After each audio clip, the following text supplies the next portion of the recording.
So I apologize for this one coming in what I would like to call less than professional format since I'm just in my dorm room. But the biggest issue with getting these out is leaving the room to go record somewhere that is a bit nicer than this, and I didn't feel like going through all the effort, because if I did that, or if I tried to do that, I would end up just not doing it and then not releasing the video. But I just wanted to give some brief thoughts on an issue that I feel is of moderate importance, but it's a problem that I feel is a problem and in Christian circles on the internet, and that is the belief of they call themselves post-liberals.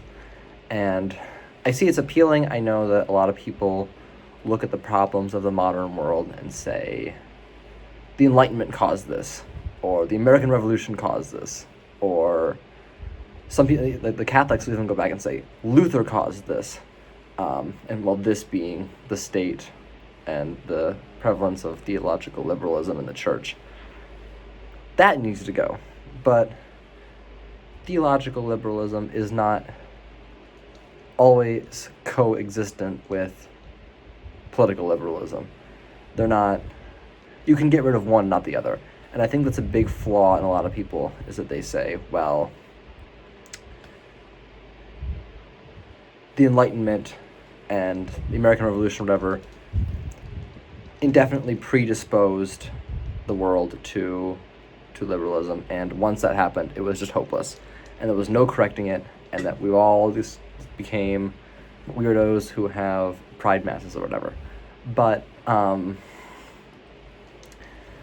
think that's false. I think that, and that's something that we really need to move on of as a culture, because a big problem with the post-liberal crowd is that they are almost like antisocial in a way.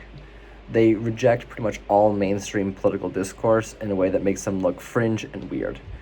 And if you were really convinced that was true, and that liberalism or whatever needs to be totally undone or wiped from human history for the church to be faithful, then that would be correct. The issue is, I think that's based on faulty logic, because first of all, I think that liberalism is inevitable. I don't think, we're not a society of sustenance farmers. We're not struggling to make ends meet to feed a human population, which by today's standards is not well off. I think, I live better than like the kings of France during the ancient regime. I think that's a fair statement. I have indoor plumbing. I have access to a good education for people from all around the world. We're in a different society. Feudalism served medieval Europe. It worked fine for that, but once medieval Europe ended and we moved into the modern era, I think we just changed political systems because this is what fits the new world. We have a large amount of wealthy, literate people who can consume information and therefore are eligible to have a say in society. And I don't think there's anything we can do besides nuking the earth and returning to, a sustenance farming society that's going to change that. Maybe the future will have something different in store. I know that the current system makes it a lot harder to keep the church strong and spread God's witness, but it's the hand we've been dealt. And I think sticking your head in the sand and going, well, we can just undo this all, or we can go back to the trad-based society, that's just stupid. And it shouldn't be entertained in serious Christian circles. I think this is something we're just going to have to deal with. I think, because remember, you can go back and you can say, well, maybe the Reformation was the cause of theological liberalism, which people do. The Catholics do that. But then you have people who go around and say that Christianity as a whole caused this. And those are the weird freaks on the internet who post about how ancient Greece was the purest society of all and are horrible. I'm sure you've heard of the Hellenist account on Twitter. I would recommend staying as far from that as possible. It's a trend that needs to stop. I think we need to come to serious grips with the reality that the political liberal theory is here to stay.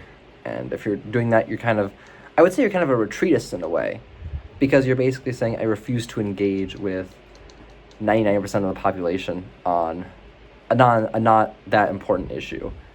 And I would recommend limiting the influence of those people that you see on the internet, because it's kind of a pipe dream, to say it bluntly. But I try to read books.